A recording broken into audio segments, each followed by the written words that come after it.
कमाई के सब जरिए बंद थे और सरकार की तरफ से घर पर कुर्की के छापे लग गए। मेरा व्यक्तिगत बैंक बैलेंस जीरो यानी शून्य हो गया।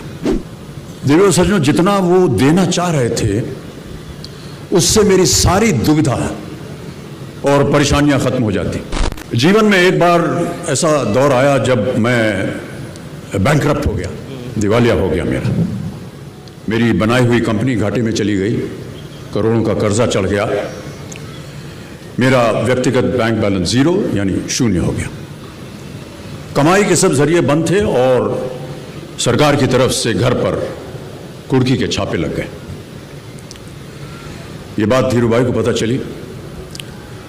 बिना किसी से पूछे या जाने उन्होंने अपने छोटे बेटे और मेरे मित्र अनिल से कहा, इसका बुरा वक्त है, इसे कुछ पैसे दे दो।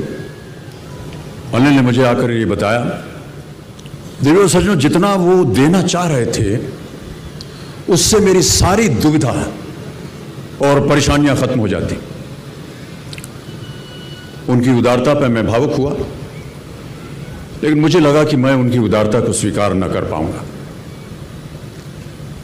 ईश्वर की कृपा रही और कुछ संकट के दिनों के बाद समा बदला, काम मिलना शुरू हुआ और धीरे धीरे मैं अपने सारे कर्जे उतार पाया। एक शाम धीरूभाई के निवास स्थान से इवेंट पर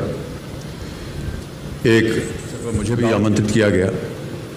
तो ऊपर लॉन में एक तरफ धीरूभाई एक बड़े से मेज पर अपने कुछ मित्रों, बड़े फाइनेंशियल और कॉर्पोरेट वर्ल्ड के दुनिया के दिग्गजों के साथ बैठे हुए बात कर रहे थे। मुझ पर नजर पड़ी तो मुझे बुलाया और कहा, यहाँ मेरे साथ बैठो। मुझे बड़ा अजीब लगा। मैंने क्षमा मांगी और कहा, मैं उधर अपने मित्रों के साथ बैठा हूँ, वहीं ठीक हूँ। उन्होंने जिद की और बैठा लिया मुझे। फिर अपनी उस दिग्गजों की महफिल में उन्होंने कहा, यह लड़का गिर गया था लेकिन अपने बल पर फिर खड़ा हो गया है, मैं इसकी इज्जत करता हूं।